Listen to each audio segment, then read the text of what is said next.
Hey, what's up? What's up? What's up? How y'all doing?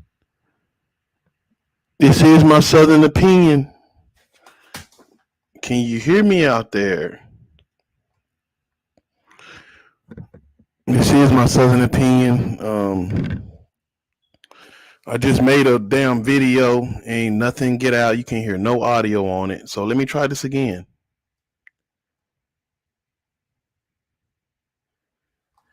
This is my Southern opinion. My name's Eddie Steady 214. This is Eddie's World. Welcome back. This is episode 12. Today we're gonna talk about reincarnation. And is it a such thing as reincarnation? Can you come back as something else when you pass away? When you die, is that it? Do you just go to heaven and hell or hell and that's it for you? Or do you come back on earth as something else? That's what we're gonna talk about today. That's this discussion. Get in the comments and let me know what you think at any time while we talk about this. But first off, I don't see this damn circle thing moving, so let me make sure my audio's on here. Last time I made a whole video and it wasn't on here. So just want to make sure that I'm good before I keep going.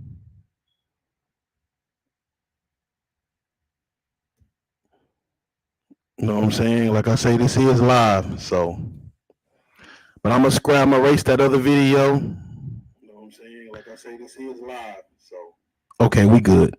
I'm gonna erase that other video that you see on there because it doesn't have my audio. It has the videos, but it doesn't have me talking. And we can't rock with that.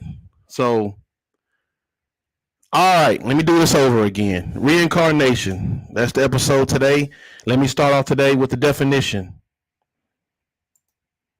Reincarnation, that is the rebirth of a soul in a new body.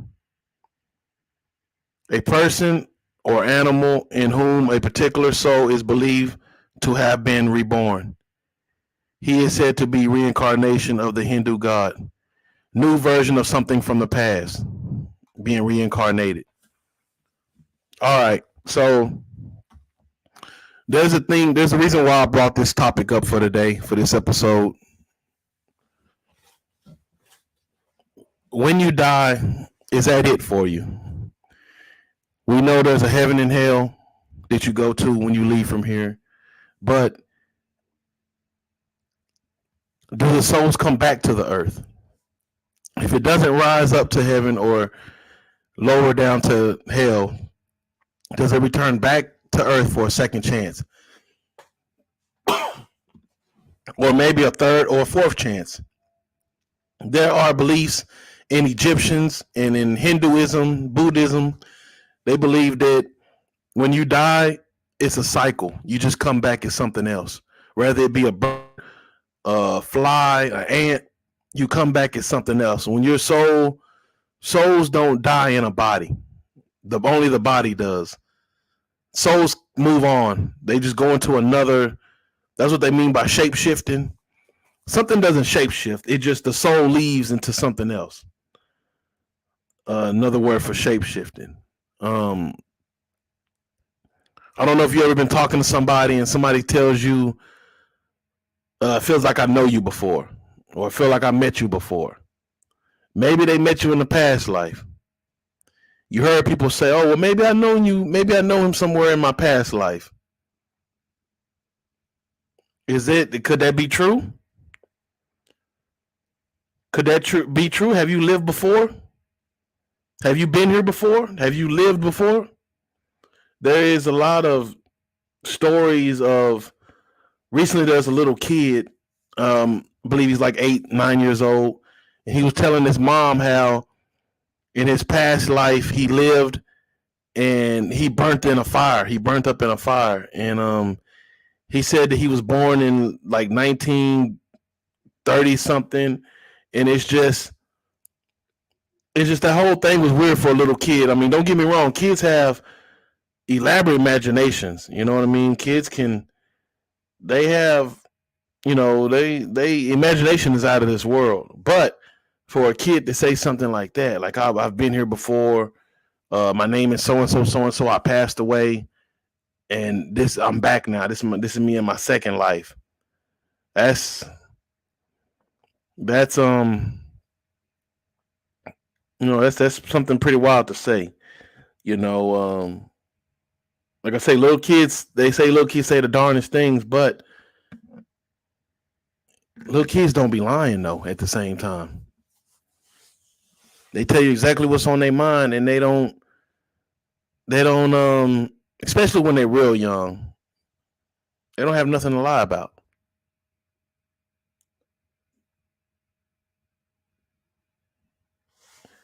Back in the day, the Egyptians were real big on being born again, and that's why they didn't want to kill insects or anything like that. They feel they may be killing an old family member of theirs. And if you look at it, it's a good way to live your life. Like they say, the Bible is the book of instructions before leaving Earth. Well, to have a belief of things can kill you, or things that you do kill, it comes back on you, karma. So if you kill a fly in your next life, you may be a fly. And that's another thing with reincarnation too. Let's say if you didn't get to live a good life while you were here on Earth, you had a short life, you can come back as something else that gives you a second chance. Another thing that made me talk about reincarnation is your pets. You know, we see a dog as man's best friend. Animals are the most loving things on Earth, you know, and everybody loves animals. Could it be that if you didn't get to live a good life the first time you was here, you get a second chance as an animal? And not just say like an animal that has a rough life, but I'm talking about an animal that lives good. You ever see a dog and you say, well, damn, that dog got it better than some humans. Maybe that's his reward for living a good life in his past life and passed away. It got killed, wrongfully killed, or it was living a good life and it got killed by a drunk driver. You know, they say everything happens for a reason and God don't make mistakes. Well, what if that's one of the things to it? When you pass away, he got something better planned for you. You're going to come back as something else.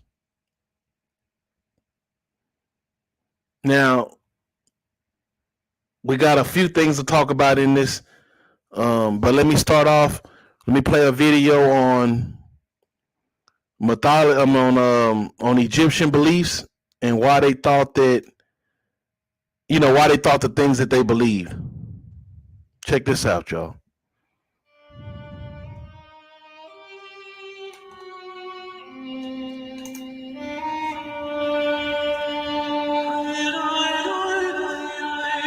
Oh, wow. Hold on a second.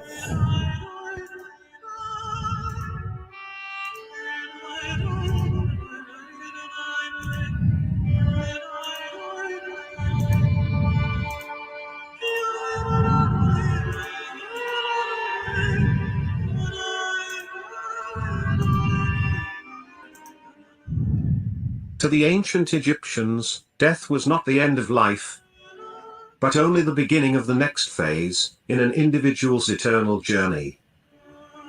There was no word in ancient Egyptian which corresponds to the concept of death, as usually defined as ceasing to live.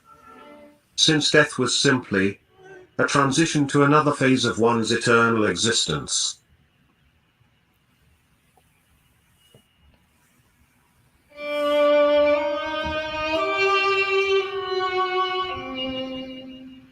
The attitude of ancient Egyptians towards death was influenced by their belief in immortality. To ensure the continuity of life after death, people paid homage to the gods, both during and after their life on earth. When they died, they were mummified, so the soul would return to the body, giving it breath and life. Household equipment, and food and drink were placed on offering tables outside the tomb's burial chamber, to provide for the person's needs in the afterworld. Written funerary texts consisting of spells or prayers, were also included to assist the dead on their way to the afterworld. The rituals concerning mourning the dead never dramatically changed in all of Egypt's history, and are very similar to how people react to death today. One might think that, knowing their loved one was on a journey to eternal happiness, or living in paradise, would have made the ancient Egyptians feel more at peace with death. But this is clearly not so.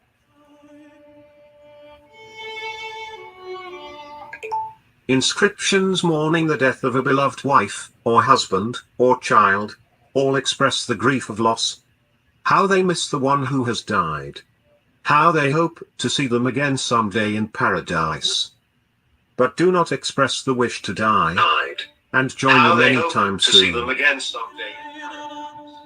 There are texts which express a wish to die, but this is to end the sufferings of one's present life, not to exchange one's mortal existence for the hope of eternal paradise. The prevailing sentiment among these ancient Egyptian texts, in fact, is perfectly summed up by Hamlet in Shakespeare's famous play. The undiscovered country, from whose bourne no traveller returns, puzzles the will, and makes us rather bear those ills we have, than fly to others that we know not of. The Egyptians loved life, celebrated it throughout the year, and were in no hurry to leave it, even for the kind of paradise their religion promised.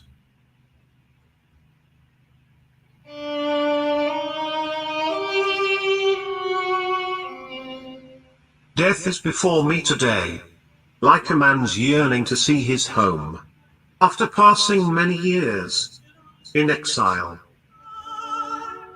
A debate between a man and his soul is a masterpiece of ancient Egyptian literature, known as wisdom literature. It is also called a dispute over suicide, or the man who was weary of life. This literary work focuses on the subject of suicide, and tries to give an answer to the bewildering question: should a man, whose miseries are unbearable, commit suicide? But at no point does he seem to think he will find a better existence on the other world. He simply wants to end the misery which he is feeling at the moment.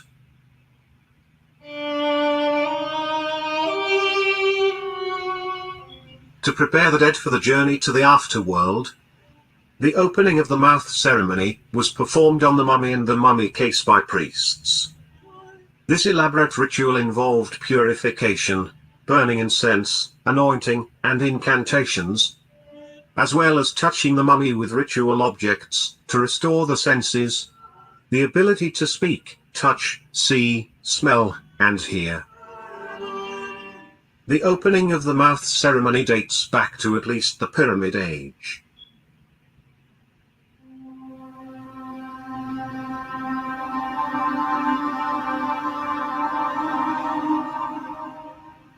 The journey to the afterworld was considered full of danger. Traveling on a solar bark, the mummy passed through the underworld, which was inhabited by serpents armed with long knives, fire-spitting dragons, and reptiles with 5 ravenous heads. Upon arriving in the realm of the Duat, land of the gods, the deceased had to pass through 7 gates, reciting accurately a magic spell at each stop. If successful, they arrived at the Hall of Osiris, the place of judgment.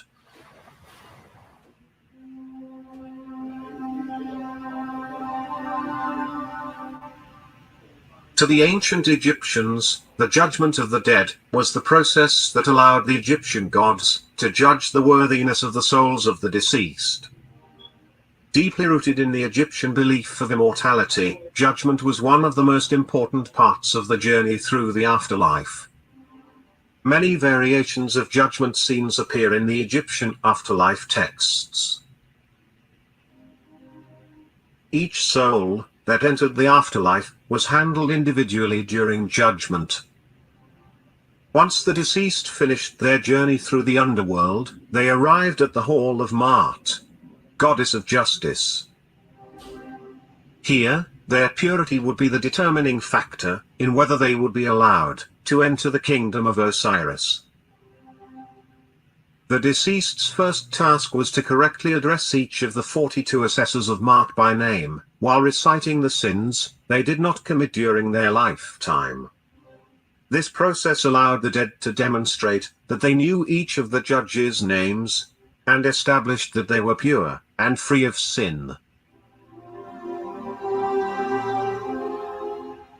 After confirming that they were sinless, the deceased was presented with the balance that was used to weight their heart against the feather of Maat. Anubis was the god often seen administering this test. If the deceased's heart balanced with the feather of Maat, Thoth, the god of learning and reckoning, would record the result, and they would be presented to Osiris, who admitted them into the Sekhet Aru, the ancient Egyptian paradise. However, if their heart was heavier than the feather, it was to be devoured by Amit, goddess of divine retribution, permanently destroying the soul of the deceased.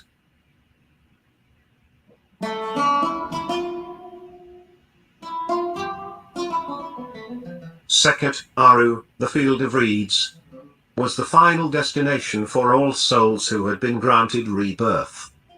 This concept evolved in the 5th dynasty. Sekhet Aru was essentially thought to be a marvelous paradise. The field of reeds was visualized as a very lush region, filled with waterfalls and other natural wonders. This paradise is divided into separate islands, where travel by board is necessary. Those who were granted access to the field of reeds included both gods and righteous souls.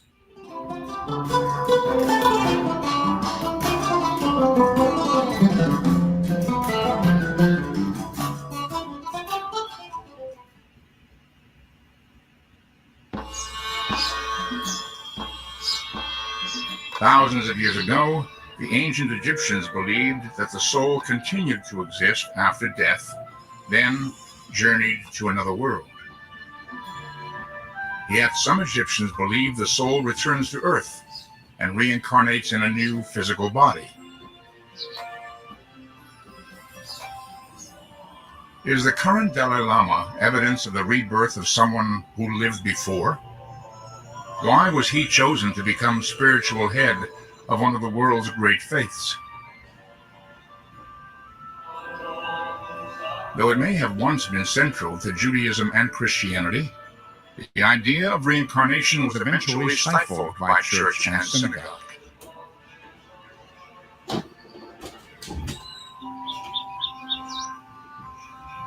After centuries of suppression, the discovery of a skeleton buried in a basement in New York State ignited widespread belief in reincarnation. In more recent times, a Colorado housewife claimed to have lived in a foreign land hundreds of years earlier. What evidence exists to prove the theory of reincarnation? Step back in time with us as we follow those who've long asked one of the most profound of all questions. Is death the end, or do we live again in a new physical body? That is the question. Do you come back in another body?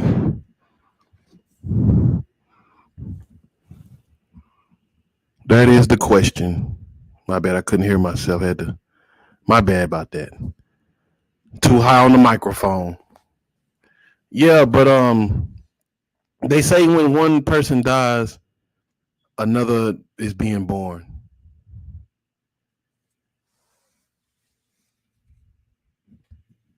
Also, a thing that made me think about this was dogs, animals. Some animals are way too smart to be just an animal. When I was growing up, I had a dog named Fred. I named him Fred because I wanted to give him a human name. Um, I felt like this dog was way too smart to be a dog. I felt like it was a human trapped in a dog's body. As a kid, I was thinking this. And the only reason why was this dog was too smart. Dogs, they can sense if you sad and you about to cry, your dog can come up to you and they can sense it. You know what I mean? If you yell at your dog, they can sense that you mad at them. If you nice, they go off your emotion. And dogs are very smart, very smart. Almost too smart to have me thinking, man, is that really a dog? You know,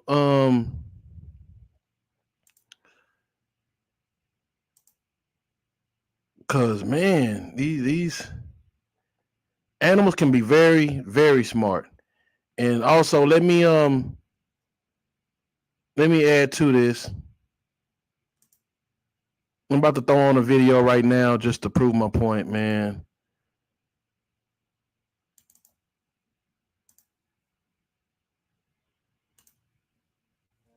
Check Many this of us out. know that in difficult situations, animals show incredible courage and come to people's aid. Watch this video and we're sure you'll be amazed. Cats and dogs are eternal enemies, but these two cats decided to help a disabled dog, risking their own lives and supporting the dog from both sides. They walked the dog, whose rear legs stopped working, across the road. The reaction speed of this Doberman is impressive. It only took the dog a second to deal with the snake. A coyote wandered into the city streets and attacked a teenage girl walking her dog. While the girl tried to escape, the dog bravely defended its owner from the predator. This girl had a seizure while walking her dog, and this huge hound named Clover stopped a truck to help his owner.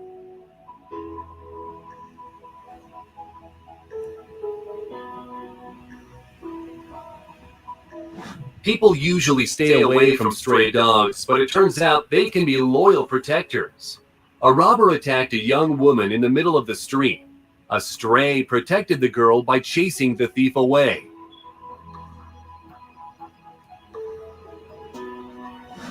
It's not just dogs that can assist disabled people.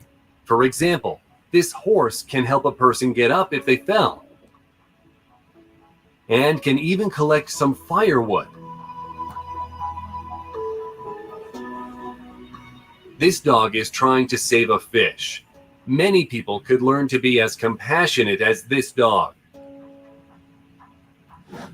During an earthquake, this dog escorted people out of the unstable building and then returned to get other pets.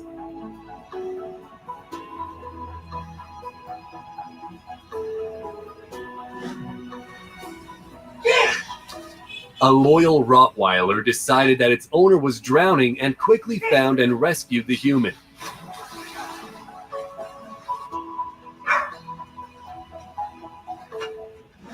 It's a good thing that this man took a dog with him to work. The burglar clearly did not expect such resistance. The owner even had to hold back the dog so that it wouldn't tear into the thief. Check out the way this dog called Magnus helps his disabled owner. The man fully relies on the dog when outside. Due to the nature of his disability, Magnus's owner can't even operate his wheelchair. His loving and loyal dog performs the function of an engine for the wheelchair. No one trained him to do that. Seemed like a human trapped in a dog's body to me. Humane than some humans. Goat in the water. You probably didn't know that pigs are great swimmers. Take a look. Wow. In this petting zoo, a pig rescued a baby goat whose leg got stuck underwater.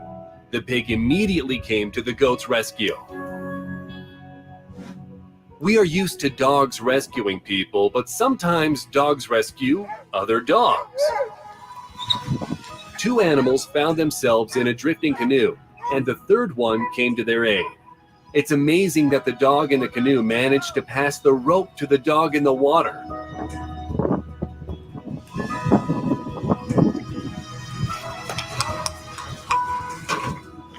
This golden retriever saved 2 goldfish that ended up on the floor. Very carefully, the dog carried the fish into its water bowl. We wonder how the dog knew what to do. Tell us your theory in the comments. Cats can also rescue other cats.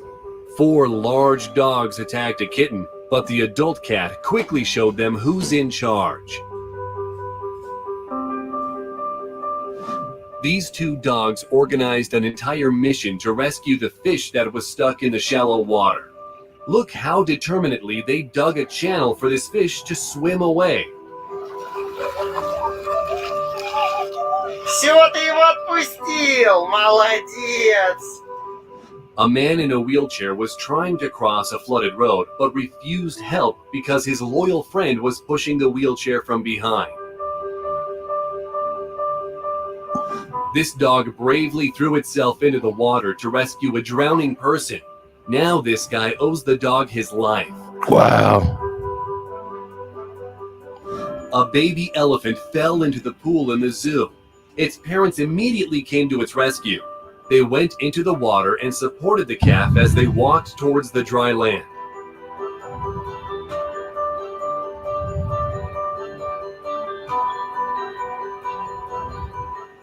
In search of food, this bear wandered into a yard of private property.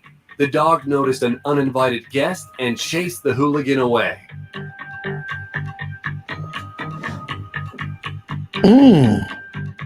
Take a look at the way this hero saves a puppy that fell into a pool.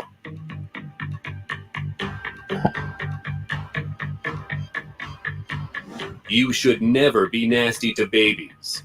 3 stray dogs forgot this rule and attacked a kitten, but an adult cat interjected just in time.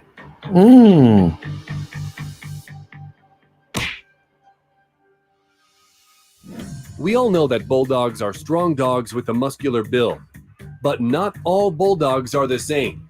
These little French bulldogs are so adorable. This small dog managed to chase away 2 bears and protect their owners from these uninvited guests. And with a dog like this, kids can safely use the pool. This dog will immediately rescue a drowning person. He's like, come on, Mama, let's go. Aww.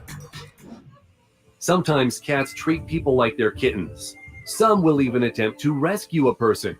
Why are these humans voluntarily getting into water? They need help immediately, Daphne the cat must have thought, trying to drag her owner out of the bath. They can only do so much, but you can After see the winter hibernation, bears are very hungry. In search of food, they often end up approaching people's homes. And hungry bears are very dangerous. Look at this dog chasing away an overly cheeky bear.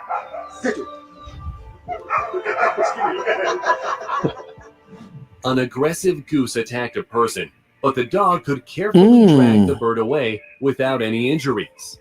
Things could have ended up much worse, but thankfully it ended well. A dog saw a drowning person in the river. Pay attention to its further actions. The man was already disappearing underwater, but the dog got to him just in time. incredible. Say you got a large dog and you thought it would protect you from everything. Think again. Here are the real protectors.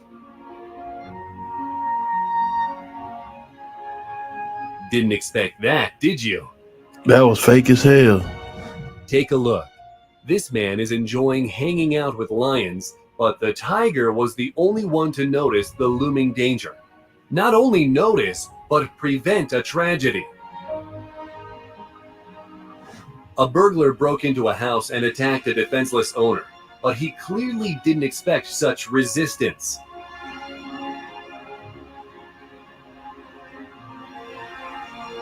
Just look at this. With security like this, you can use an ATM even in the most dangerous neighborhood. And that's what I mean. That's exactly what I mean. That's what I mean. Man's best friend, um, animals, you know.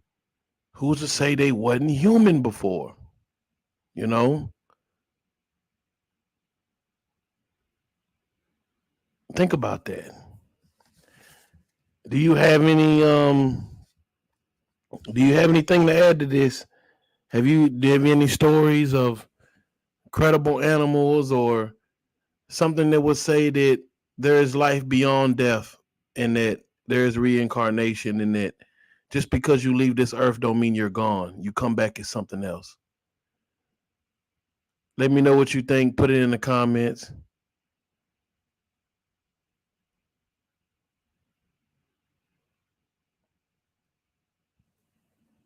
And we gonna talk about it.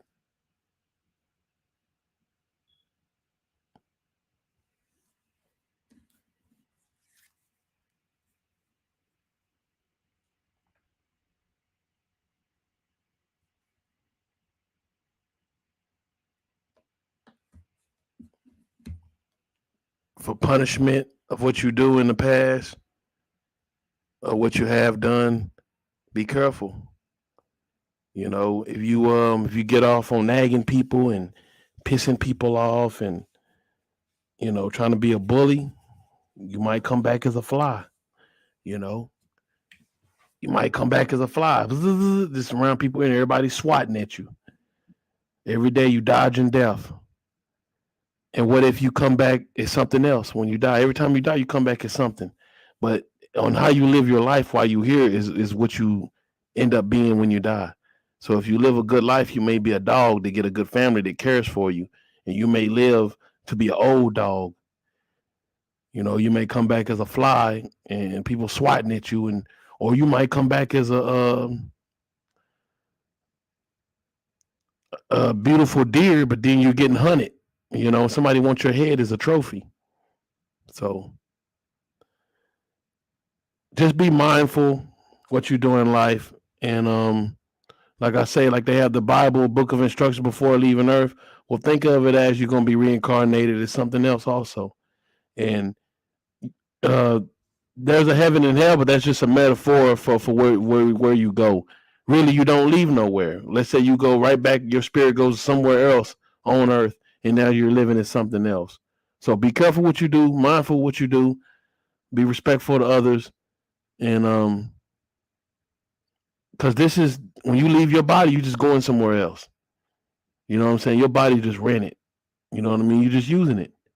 When you get done with your body, you're going somewhere else. You may be a cat, dog, lion, bear, but you're gonna be something else. What you think about that? Am I reaching? Let me know in the comments. It's your boy Eddie Steady 214. I appreciate everyone for listening. Like I say, this is my second time making a video. My first one, you see it on there, about 50 minutes. And I got no audio of me talking. So that whole time you see that blue screen is just me talking. And I was running my mouth too. But hey, it is what it is. This is my Southern opinion. I will be back to you with It Needs to Be Said. I'll be right back. My Southern opinion.